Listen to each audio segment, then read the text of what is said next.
Welcome to Vantage Aditya. Today's episode explores a quiet but deeply uncomfortable truth many people carry for years but rarely say out loud. What to do when you do not like the country you live in. This is not about politics. This is not about comparison.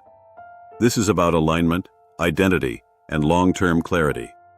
This video will walk through 6 deliberate steps, not emotional reactions, that help you decide whether to adapt, redesign your life, or prepare to move forward with intention.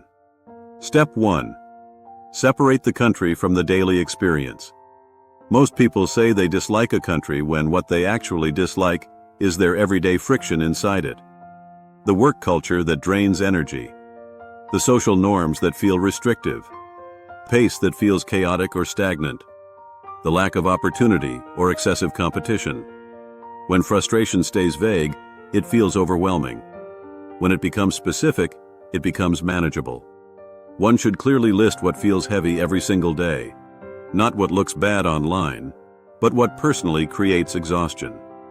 Clarity begins when emotions turn into observations. Step 2.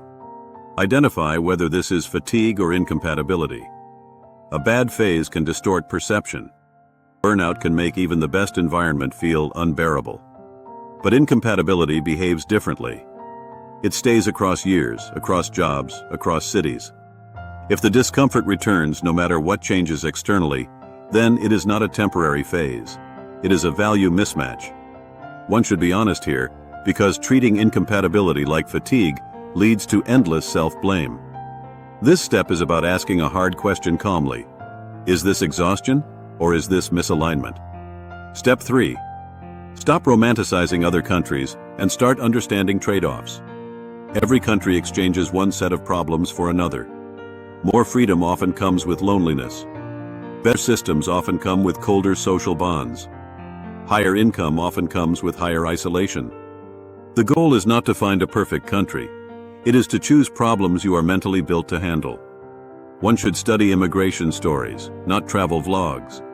Real life abroad is revealed through taxes, visas, healthcare access, aging parents, and cultural distance. This step protects you from chasing illusions. Step 4. Build micro-control where you currently are. Feeling trapped is often the result of zero personal autonomy. Even without leaving, one can redesign parts of life to breathe again. Working with global teams. Creating income streams not tied to local systems. Choosing a smaller, aligned social circle.